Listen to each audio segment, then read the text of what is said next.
சாப்பிட்டு பார்த்துட வேண்டியதுதான்.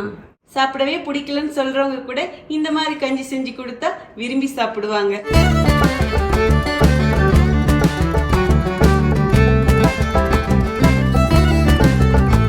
Hi friends, welcome to cook with Sangeetha. இன்னைக்கு நம்ம பார்க்க போறது நோம்பு கஞ்சி. ஆமாங்க, உங்கள ஒரு சிலர் கேட்டிருந்தீங்க, அக்கா நோம்பு கஞ்சி உங்க ஸ்டைல்ல செஞ்சு காமிங்கன்னு சொல்லிட்டு. எனக்கும் நோம்பு கஞ்சி ரொம்ப ரொம்ப பிடிக்கும். நான் சின்ன வயசுல சாப்பிட்ருக்கேன், என்னோட ஃப்ரெண்ட்ஸ் கொடுத்துருக்காங்க. அப்படியே பக்கத்துல எடுத்துட்டு வரும்போதே நல்லா பிரியாணி வாசம் மாதிரி அடிக்கும். இதெல்லாம் எப்படி அப்பா செய்வாங்க அப்படின்னு நான் சின்ன வயசுல நினைச்சது உண்டு. ஸோ இன்னைக்கு ரொம்ப எளிமையான முறையில இந்த நோம்பு கஞ்சி செஞ்சு காட்ட போறேன். நம்ம சேனலை யாரெல்லாம் என்ன சப்ஸ்கிரைப் பண்ணலையோ சப்ஸ்கிரைப் பண்ணுங்க. ப்ளீஸ் கீழே இருக்கிற பெல் பட்டன்ல மறக்காம ஆள் கொடுங்க. அப்பதான் நான் போற வீடியோ உங்களுக்கு உடனே வரும். வாங்க இப்ப எப்படி செய்யறதுன்னு பார்க்கலாம். இப்போ நோம்பு கஞ்சி செய்யறதுக்கு ஸ்டவ் ஆன் பண்ணி ஒரு குக்கர் வச்சுட்டேங்க. கொஞ்சம் பெரிய குக்கரா எடுத்துக்கோங்க. அடுப்பை நல்லா இப்போ கம்மியாக வச்சுக்கோங்க. ஒரு டீஸ்பூன் நெய் விட்டுக்கலாங்க. நீங்கள் எண்ணெய் மட்டுமே ஊற்றியும் செய்யலாம், நெய் விட்டும் செய்யலாம். இதிலே கொஞ்சமாக ஆயிலும் விட்டுக்கலாங்க. நான் எப்பயுமே கோகனட் ஆயிலில் தான் சமைப்பேன். ஸோ நான் கோகனட் ஆயில் தான் விடுறேன். நீங்கள் நார்மலாக என்ன எண்ணெயில் சமைப்பீங்களோ அதுவும் விட்டுக்கலாம்.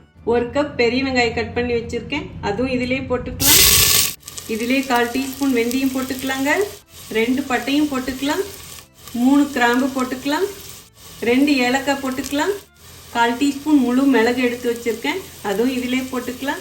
மிளகு போடுறது ஆப்ஷனல் தான், பட் போட்டிங்கன்னா டேஸ்ட் ரொம்ப நல்லா இருக்கும். 5 பச்சை மிளகாய் எடுத்து வச்சிருக்கேன், அதுவும் இதிலே போட்டுக்கலாம். இது ரொம்ப சின்ன பச்சை மிளகாயா இருக்கிறதுனால நான் 5 போடுறேன். சப்போஸ் பெருசாக இருந்தால் 2 விட்டு நீங்கள் 3 போட்டுக்கோங்க. இப்போ எல்லாத்தையும் ஒன்று சேர்த்து கிளறிக்கலாங்க. அடுப்பனால இப்போ மீடியமாக வச்சுக்கோங்க. இந்த கஞ்சி ஒவ்வொருத்தரும் ஒரு ஸ்டைலில் செய்வாங்க. நான் எனக்கு தெரிஞ்ச ஸ்டைலில் செய்கிறேன். ஏதாவது தவறு இருந்தால் மன்னிச்சுக்கோங்க. வெங்காயம் மசாலாலாம் இந்த அளவுக்கு வதக்கினா போதுங்க. 1 டேபிள் ஸ்பூன் இஞ்சி பூண்டு பேஸ்ட் எடுத்து வச்சுருக்கேன், அதுவும் இதிலே போட்டுக்கலாம். இப்போ அடுப்பணல் கம்மியாக வச்சுட்டு இந்த இஞ்சி பூண்டு பேஸ்ட்டும் வதக்கலாங்க. இஞ்சி பூண்டு பேஸ்ட்டு பச்சை மணம் போகிற வரைக்கும் வதக்கியாச்சுங்க. புதினா தலை இதிலே கொஞ்சம் போட்டுக்கலாங்க. கொத்தமல்லி தலை இதிலே கொஞ்சம் போட்டுக்கலாங்க. இப்போ இதையும் சேர்த்து கிளறி கொடுங்க. கொத்தமல்லி புதினாலாம் நல்லா சுருங்குற அளவு வதக்கியாச்சுங்க. இனிமேல் கறி போட்டுக்கலாம். 1/4 கிலோ மட்டன் எடுத்து அதை நல்லா கொத்தி வச்சிருக்கேங்க. கொத்தி வச்ச மட்டன் கறியை நல்லா அலசி எடுத்து வச்சிருக்கேன். தண்ணி இல்லாமல் இந்த மாதிரி எடுத்து வச்சுக்கணுங்க. இப்போ இந்த கொத்து கறியும் இதிலே போட்டுடலாங்க.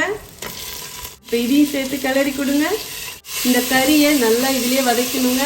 நீங்கள் எலும்போட கூட போடலாம், பட் கஞ்சி குடிக்கும் போது எலும்பு எடுத்து குடிக்கும் போது நல்லா இருக்காது. இந்த மாதிரி கொத்து கறியாக போட்டிங்கன்னா அப்படியே உங்களுக்கு சேர்த்து குடிக்க நல்லா இருக்கும். கறி 2-3 நிமிஷத்துக்கு நல்லா இதிலே வதங்கணுங்க. 1/4 டீஸ்பூன் மஞ்சள் பொடியும் போட்டுக்கலாங்க. இப்போ இதையும் சேர்த்து கிளறி கொடுத்துக்கலாம். அடுப்பணல் மீடியமாக வச்சு இதை கிளறி கொடுத்துக்கிட்டே இருங்க. கறி இந்த அளவுக்கு வதக்கினா போதுங்க. ஒரே ஒரு தக்காளி கட் பண்ணி வச்சுருக்கேன், அதுவும் இதிலே போட்டுக்கலாம். இப்போ தக்காளியும் சேர்த்து நல்லா கிளறி கொடுத்துக்கலாங்க. இந்த தக்காளியும் 2 நிமிஷத்துக்கு வதங்கட்டும். மட்டனும் நல்லா வெந்துருச்சு, தக்காளியும் வெந்துருச்சு. எல்லாம் இந்த அளவுக்கு வதக்கினா போதுங்க. கடலைப்பருப்பு 2 டீஸ்பூன் எடுத்து அதை 1/2 மணி நேரம் ஊற வச்சு எடுத்து வச்சுருக்கேன், அதுவும் இதிலே போட்டுக்கலாம். சீரக சம்பா அரிசி 100 கிராம் எடுத்து அதை 20 நிமிஷம் ஊற வச்சு தண்ணி வடிகட்டி வச்சுருக்கேங்க. இப்போ இந்த அரிசியும் இதிலே போட்டுக்கலாம். சீரக சம்பா அரிசிலையும் செய்யலாம், பாஸ்மதி அரிசிலையும் செய்யலாம், ஈவன் நார்மலாக நம்ம வீட்டில் யூஸ் பண்ணுற அரிசிலையும் பண்ணலாம், பச்சை அரிசிலையும் பண்ணலாம். பட் சீரக சம்பா அரிசியில் பண்ணும்போதும் வாசனையே டேஸ்ட்டு சூப்பராக இருக்கும். பாருங்கள், இந்த கிளாஸில் தான் நான் அரிசி 1 கிளாஸ் எடுத்து, இது 100 கிராம் வரும். இதுக்கு தகுந்த பருப்பு தாங்க எடுக்கணும். 1 கிளாஸ் அரிசி எடுத்துருக்கேன். இந்த 1 கிளாஸ் அரிசிக்கு 1/2 கிளாஸ் பாசிப்பருப்பு எடுத்து 20 நிமிஷம் ஊற வச்சு அதை நல்லா கழுவிட்டு எடுத்து வச்சுருக்கேங்க, அதுவும் இதிலே போட்டுக்கலாம். இப்போ அப்படியே எல்லாத்தையும் ஒன்று சேர்த்து கிளறிக்கலாங்க. இப்போ அடுப்பணல் கம்மியாகவே இருக்கட்டும். 2 நிமிஷத்துக்கு இதிலே வதக்கலாம். 2 நிமிஷம் நல்லா வதக்கியாச்சுங்க. இனிமேல் தண்ணி ஊற்றிக்கலாம். நம்ம 1 கிளாஸ் அரிசியும் 1/2 கிளாஸ் பருப்பும் எடுத்திருக்கோம். எல்லாத்துக்கும் சேர்ந்து மொத்தம் 7 கிளாஸ் தண்ணி ஊற்றிக்கணும். இப்போ 7 கிளாஸ் தண்ணி அளந்து ஊற்றி வச்சுருக்கேன், அதுவும் இதிலே ஊற்றிக்கலாம். இப்போ அடுப்பணல் நல்லா ஃபுல்லாக வச்சுடுங்க. இப்போ தேவையான அளவு உப்பும் போட்டுக்கலாங்க. இப்போ எல்லாத்தையும் ஒன்று சேர்த்து கிளறிக்கலாம். நம்ம இதில் லாஸ்ட்டாக தேங்காய் பாலும் ஊற்றணும். எல்லாத்தையும் ஒன்று சேர்த்து கிளறிட்டு உப்பு கரெக்டாக இருக்கான்னு பார்த்துக்கோங்க. உங்களுக்கு தகுந்த மாதிரி அட்ஜஸ்ட் பண்ணிக்கோங்க. இப்போ இது நல்லா ஒரு கொதி வரட்டுங்க. கொதி வருதுங்க, நல்லா கமகமன்னு வாசனையும் வருது. இப்போ ஒரு வாட்டி கிளறி கொடுத்துருங்க. நம்ம சீரக சம்பா அரிசி போட்டோம் பார்த்தீங்களா, அது இஞ்சி பூண்டு மட்டன் எல்லாம் சேர்ந்துட்டு சூப்பரான ஒரு வாசம். இப்பயே பிரியாணி வாசம் மாதிரி அடிக்குது. இந்த அளவுக்கு கிளறி கொடுத்தா போதுங்க. இனிமேல் குக்கர் க்ளோஸ் பண்ணிடலாம். விசிலும் போட்டாச்சுங்க. அடுப்பண்ணல இப்போ மீடியமாக வச்சுக்கோங்க. இது 4 விசில் வரட்டுங்க. ஆஹா, வாசனை செம்மையாக இருக்குங்க. நீங்கள் செய்யும் போது இதே மாதிரி வாசனை வந்ததுன்னு கமெண்ட் பாக்ஸில் சொல்லுங்கள். ஒரு விசில் தான் முடிஞ்சிருக்கு, இன்னும் 3 விசில் வரட்டுங்க. 4 விசில் வந்துடுச்சு. இப்போ ஸ்டவ் ஆஃப் பண்ணிடலாம். குக்கர் ஆவி போட்டோம், அதுக்கப்புறம் எடுத்து பார்க்கலாம். குக்கர் ஆவி போயிடுச்சுங்க. இப்போ ஓப்பன் பண்ணி பார்க்கலாம். ஃபஸ்ட்டு விசில் எடுத்துடலாம். இப்போ நம்ம கஞ்சி இதோட முடியல. 200 ml திக்கான கோகனட் மில்க் எடுத்து வச்சுருக்கேன், அதாவது தேங்காய் பால். அதுவும் இப்போ இதிலே ஊற்றிக்கலாம். இப்போ இதையும் சேர்த்து கலரி கொடுங்க. இது வந்து 2வதாக எடுத்த தேங்காய் பால். இப்போ அதுவும் இதிலே ஊற்றிடலாம். இப்போது ஸ்டவ் ஆன் பண்ணி சிம்மில் வச்சுருங்க. இது லேசாக சூடாகட்டும். அப்படியே எல்லாத்தையும் ஒன்று சேர்த்து கலரி கொடுங்க. இப்போ கஞ்சி உங்களுக்கு எந்த அளவுக்கு திக்னஸ் வேணுமோ அந்த அளவுக்கு சுடு தண்ணி ஊற்றிக்கோங்க. ஃபஸ்ட்டே நிறைய தண்ணி ஊற்றிட்டோமா விசில் வரும்போது எல்லாம் பொங்கி கீழே வந்துடும். அதனால் இப்போ சுடு தண்ணி ஊற்றி உங்களுக்கு தகுந்த மாதிரி அட்ஜஸ்ட் பண்ணிக்கோங்க. அடுப்பனால் இப்போ ஃபுல்லாக வச்சுடுங்க. இது அப்படியே ஒரு தடவை கிளறி கொடுங்க. நம்ம தேங்காய் பாலும் ஊற்றிருக்கோம், ரொம்ப நேரம் கொதிக்கக்கூடாது. ஸோ இது நல்லா கொதித்து ஒரு கொதி வரட்டும், அதுக்கப்புறம் ஆஃப் பண்ணிடலாம். இப்போ எல்லாம் நல்லா கிளறி கொடுத்துட்டு உப்பு கரெக்டாக இருக்கான்னு பார்த்துக்கோங்க. உங்களுக்கு தகுந்த மாதிரி அட்ஜஸ்ட் பண்ணிக்கோங்க. இப்போ இது நல்லா ஒரு கொதி வரட்டுங்க. இப்போ நல்லா கொதி வந்துருச்சுங்க. இப்போ ஸ்டவ் ஆஃப் பண்ணிடலாம். இப்போ இதில் மீதி தேவையான பொருட்களும் போட்டுக்கலாம். இதுலேயே 1/2 டீஸ்பூன் மிளகுத்தூள் போட்டுக்கலாங்க.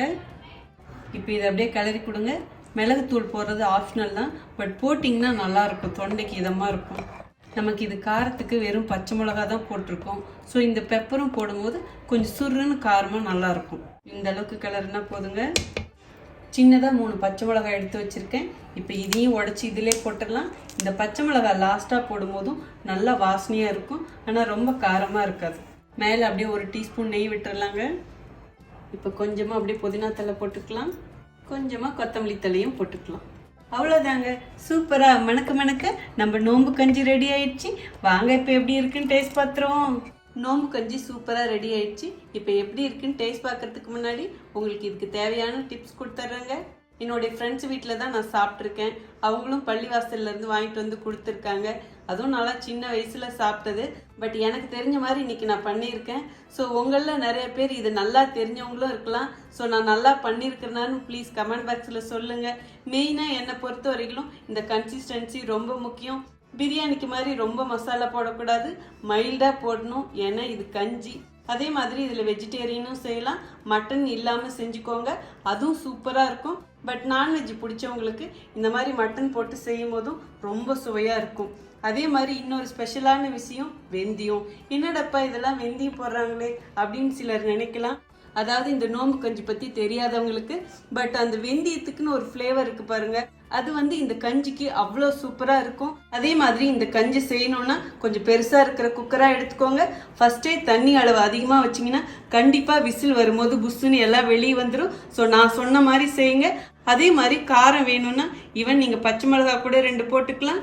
ஈவன் பெப்பர் பவுடர் கூட உங்களுக்கு தகுந்த மாதிரி அட்ஜஸ்ட் பண்ணி போட்டுக்கலாம். ஸோ எனக்கு தெரிஞ்சது இன்னைக்கு உங்களோட ஷேர் பண்ணியிருக்கேன். நான் வீடியோவில் என்ன அளவுகள் என்ன டிப்ஸ் சொன்னனும் ப்ளீஸ் அதை அப்படியே ஃபாலோ பண்ணி செய்யுங்க.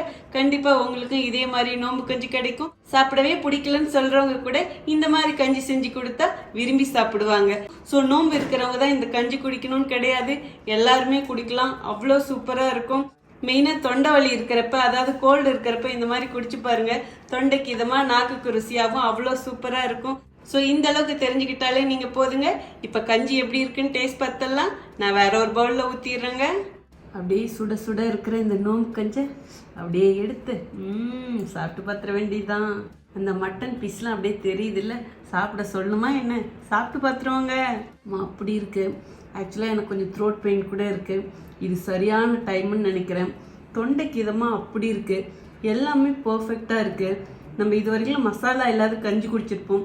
பட் பிரியாணியே கஞ்சியாக குடித்தா எப்படி இருக்கும்? ஸோ கிட்டத்தட்ட அந்த மாதிரி இருக்குன்னு சொல்லலாம். இதெல்லாம் எப்படி தான் கண்டுபிடிச்சாங்களோ தெரியல, அவ்வளோ சுவையாக இருக்குது. மெயினாக நம்ம சீரக சம்பா அரிசி போட்டோம் பார்த்தீங்களா, அதுவும் சுவையை கொடுக்குது. பிரமாதமாக இருக்குங்க. இதில் போட்டிருக்கிற ஒவ்வொரு பொருளும் அவ்வளோ சுவை கொடுக்குது. மெயினாக பிரியாணிக்கு போடுற மாதிரி சில பொருட்கள் போட்டிருக்கோம். அதில் பருப்பு வேறு போட்டிருக்கோம். அதே மாதிரி வெந்தயம், இஞ்சி பூண்டு பேஸ்ட்டு, மெயினாக புதினா, இது எல்லாம் சேர்ந்து அவ்வளோ ஒரு டேஸ்ட்டை கொடுக்குது. ஸோ இந்த கஞ்சி நான் சொன்னால் புரியாது. கண்டிப்பாக இது வரைக்கும் நீங்கள் சாப்பிட்லன்னா சங்கீதா பிள்ளையை நம்பினீங்கன்னா இதே மாதிரி ஒரு வாட்டி செஞ்சு சாப்பிட்டு பார்த்துட்டு எப்படி இருக்குன்னு சொல்லிட்டு கமெண்ட் பாக்ஸில் சொல்லுங்கள்.